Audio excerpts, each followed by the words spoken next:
Hey everybody, what's going on? Juan here. Welcome back to the channel. And for this video, even though I'm still a little bit under the weather right now, but Moo and I did not want to stall in talking about the Nintendo Labo, which honestly, I kind of forgot it came out. You know, it's been a couple of weeks now, but during my visit to Best Buy, I got God of War, I got Yakuza 6, which I have been loving, surprisingly enough. It's a game I actually keep playing to this day. And just as I'm ready to head off, I'm like, wait a minute, what are these big cardboard boxes containing cardboard? All right, you know, I forgot about that. So they had the two models. They had the robot kit, which cost a little bit more.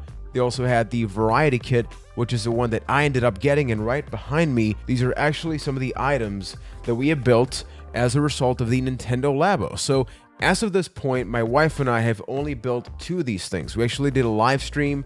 The variety kit cost anywhere between $60 to $70. You can actually get it slightly cheaper. If you're like me, you have the Gamers Club unlocked, so you get 20% discount at Best Buy. So that was my real incentive to get it because I was not interested in getting it full price. So for this first part, I do want to talk about the good things, what I did like about the Nintendo Labo, and then afterwards I'll be talking about why we've only built two of the things. And even though we still have the other cardboard items, they're kind of just sitting there, and I'm not sure if we're actually going to get to, completing them. And before that, please let me know in the comment section, your thoughts about Nintendo Labo. I know it's a very controversial thing. Nintendo, easily one of the craziest things that they have done, maybe at least in the past 10 years or so, if not in all of video game history. This is just cardboard in 2018. We're talking about 4K HDR. No, Nintendo's got it going on with the cardboard. So the main thing that I liked about it is just how easy it is to follow, because the first thing I need to clarify,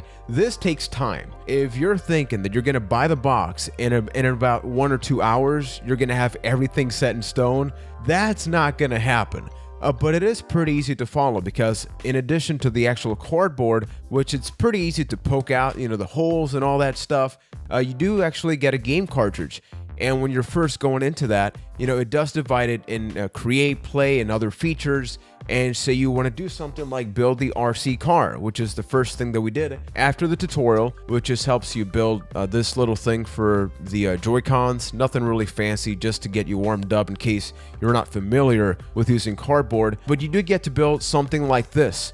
And, it actually has a 3D model in the application, so you can turn around, you can rewind, fast forward. It's step by step, so you know exactly what you're going to be doing. I am personally terrible at building things. Like I built this shelf and it took me longer than it probably should have. I just recently built another one right there. So I was scared about, whether I was or was not going to be able to do this. But my wife and I were able to do that. And not just for the RC car, but with the motorcycle, we kind of saw that we took a little bit less than the allotted time. But that being said, this took about 15 to 20 minutes, while this took about an hour and 20 minutes, an hour and 15 minutes. So talking about the RC car first, first of all, there's no wheels in this thing, right?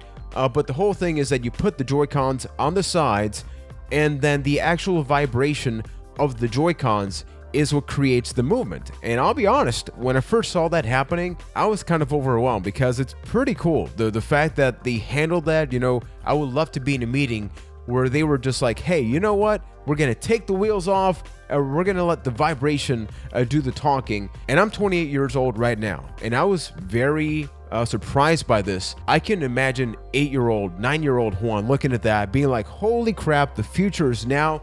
The future, my friends, is cardboard. The car fell.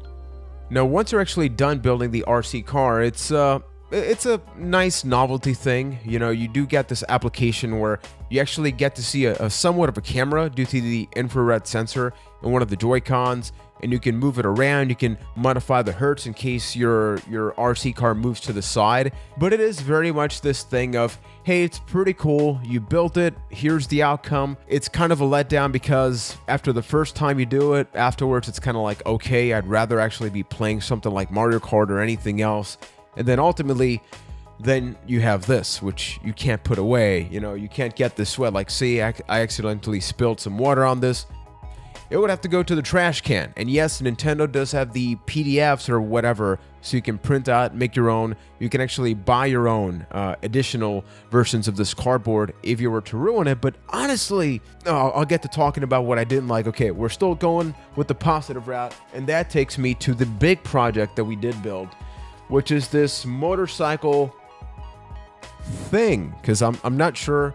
It kind of looks like a cross, and it's pretty elaborate. It's actually got some elastic things in it, and it took about an hour and 15, hour and 30 to build. You put the switch right there in the middle. Don't worry, it's not going to fall off. You put one of the Joy-Cons here, the other one here, and there's little cool and finicky things you put around so you can accelerate, you can twist and turn, and ultimately, once you build all of this, you play an overly simplified version of Mario Kart, a very slow-paced version of Mario Kart. You can also create your own tracks, and you actually do that by actually moving around, which is pretty cool, but the actual gameplay part of it was a bit of a letdown once again, because it's like, okay, I get it. You know, the actual building process, I assume, is supposed to be the fun part that Nintendo really wants you to engage in. But what you do afterwards, I think, should be a lasting appeal thing. And I know we didn't build the piano, which is what everybody loves to build. But as somebody that doesn't really care about crafting music, there's very little incentive for me to spend like 3 hours approximately to build a piano, where I could just buy a MIDI piano for about 50, 60 bucks, a really cheap one that's probably more functional than that one. And it's not cardboard. And even though I haven't built the other things, I am curious as to how the fishing hook is, the little house, the piano, and all that stuff is. But as I build it, then I have all of this. Where do I put all of this? Like, at least with Rock Band, with Guitar Hero, you could have 50 guitars, but guess what?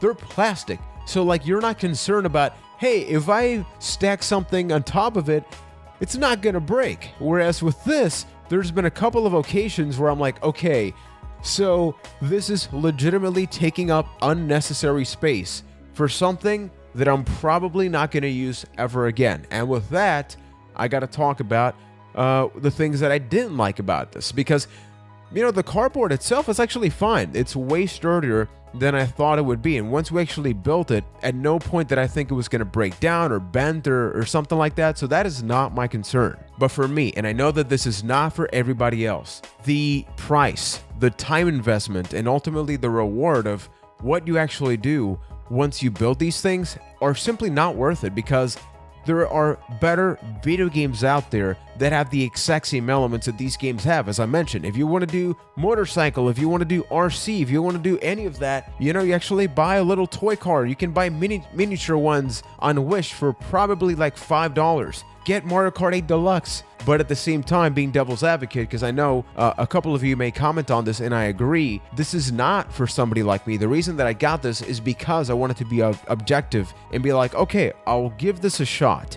And even if I don't love it, which I didn't, I can try to understand, because I think that if 8 or 9-year-old Juan tried this out, I would definitely have been more intrigued. But at the same time, I remember that at that age, I had different interests for other type of video games. I think that when you talk about Nintendo Labo, more than thinking about it as a video game, you think about it as a creative process or as a social interaction event, I guess you could say, because what I enjoyed about it the most was talking about it with my wife as we were building the different things and just kind of getting frustrated, thinking about like, holy crap, we still have like half the way to go.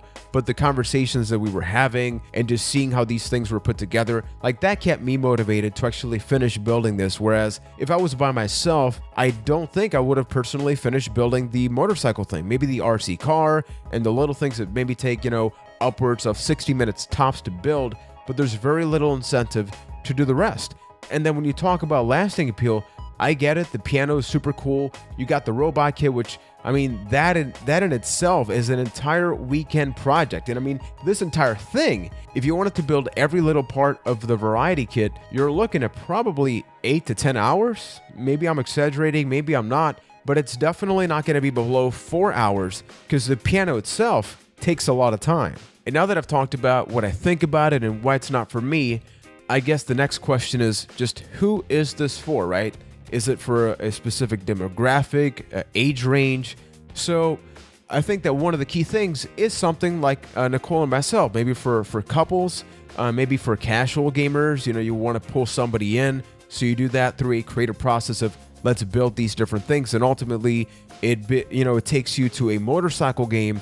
And if you like that, then hey, guess what? You can actually try Mario Kart, which is on the same console itself. So it's a gateway to an actual gameplay experience. And even though I think that audience is pretty cool, I think the primary audience should actually be parents and children, not individually, but together, because I had never really played with Legos a lot growing up, although I did like them. So I think like if you're a parent that's a gamer and you have a son or a daughter that maybe doesn't love video games, this is like a common ground, right? Where it's like, hey, we're building together and ultimately we're going into this, but you don't have this high expectation of it being the next Mario, being the next Zelda. It's just, think about the fact that this is about $70 to $80 plus tax, right? Say you get 8 to 10 hours of fun, or just 8 to 10 hours of whatever you want to call it. How many video games do we buy that are $60 and they give you 5 to 6 hours of entertainment? Those 5 to 6 hours could be a lot better than this, but I mean, you're still getting your money's worth somewhat. I think you know what I'm talking about. So to close this off, I think the ultimate question that I gotta lay down right here, right now is the Nintendo Labo worth it at full price? And the answer is no. If you're somebody like myself that has the Gamers Club unlocked, or you have any kind of discount, or can you even buy this used? Because how would you even do that? Do you just bring random cardboard boxes and be like, hey, this is Nintendo Labo, it's kind of cut out, but do not get a full price unless you're absolutely curious about this and you're not concerned about $60 to $70 to $80. But I think the challenge in getting this itself is Nintendo going to actually support this long term? Because if it's a one-shot deal, they don't really lose a lot of money because it's cardboard, and they do have the actual game and the game cartridge, but I'm assuming the development cost in this is not nearly as high as, say, your Breath of the Wild or your Super Mario Odysseys or Mario Party, which, please, I want a new Mario Party. Give me Mario Party for the Switch, but I'll be talking about E3 very soon down the line. But those have been some of my scattered thoughts about the Nintendo Labo. Once again, I'm feeling a little under the weather. I hope to get that energy very soon so I can talk about a lot of cool things. I have a couple of things lined up for the channel, including some collaborative things that are videos that I cannot do by myself because it would not be nearly as fun or entertaining. So look forward to those, because some familiar faces from my past will be visiting this channel very soon. So folks, with that being said, as the camera shakes right here, right now, I would love to know, what do you think about the Nintendo Labo? Are you curious about it? Have you seen the fanfare for it? What has been the reception that you've seen for it? Have you seen a lot of Twitch streams for it? I honestly just want to know, like, what are people's thoughts about it? Because I feel like, after the first week, boom, it was gone. So folks, if you do like this video and you do want to support the channel, you can help by doing a couple of cool different things. First of all, hit me with that thumbs up, thumbs down, whatever come on, primarily thumbs up. That really does make me smile. Subscribe to the channel, and once you subscribe, you look just to the side of that bar. There's the little beautiful bell. You hit that bell so you can be notified when the latest videos do become available. And do not forget that we have a Discord channel over at presspause.tv/Discord. We talk about all sorts of different things that we're doing, whether it be wrestling, video games, life, so you can talk with all of our community right there. And also, I'll be making sure to link to the Facebook Live that my wife and I did as we built the Nintendo Labo. So if you just want to sit back and enjoy that experience, you can do it right after you watch this video. So until next time, thank you for watching and supporting. And never forget, folks, that my personal journey with the Nintendo Labo has possibly concluded, but the epic journey continues. So thank you for watching, gang. Take care. If this was visually attractive, I could just put it here, there, and it would be like, okay, it's a piece of art. It's cardboard, people. It is cardboard.